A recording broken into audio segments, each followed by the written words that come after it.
অনেক আজব আমরা।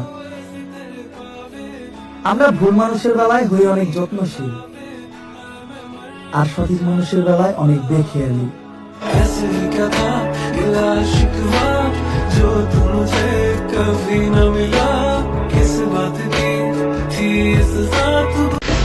এই মৃত গাছটাও একসময় প্রতীকের ক্লান্তি দূর করেছে, ছায়া বিলিয়েছে অনেক মানুষকে, কিন্তু এই গাছটা এখন আর চাইলেও সেই কাজটা আর করতে পারবে না।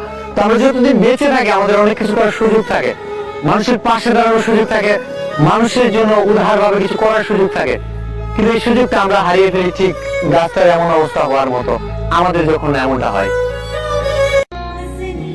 গল্প তো সবারই থাকে, আমাদেরও ছিল। তারটা সুন্দর সমাপ্তির উপন্যাস, আমারটা বুক চাপা বোবা দীর্ঘশ্বাস। এই সুন্দর পৃথিবীতে আমাদের জন্ম যেহেতু হয়েছে, মৃত্যু একদিন হবেই। তাই মৃত্যুর ভয় হলো মিথ্যা কথা প্রিয় করে দিও বন্ধ, আর সত্যের দরজায় তালা মেরে আর সে যতক্ষণ অন্ধ। কারণ যার একটি ইশারায় তোমার দৃষ্টি হবে অন্ধ, নিঃশ্বাস হবে বন্ধ, পছন্দ হলে তোমার গায়ে হবে গন্ধ। একবার এটা ভেবে হলো নিজের মনুষ্যত্বের মধ্যে নিয়ে শিক্ষা, যে তার আজকে এই দিনগুলো ছিল তোমাদের পরীক্ষা। তাই নিজের স্বার্থের জন্য মিথ্যা কথা বাদ দিয়ে নিজের মন থেকে থাকো ফ্রেশ এবং খাঁটি। আর এই ধনী গরিব ফকির মিসকিন সবার জন্য বরাদ্দ এই 3.5 হাত মাটি।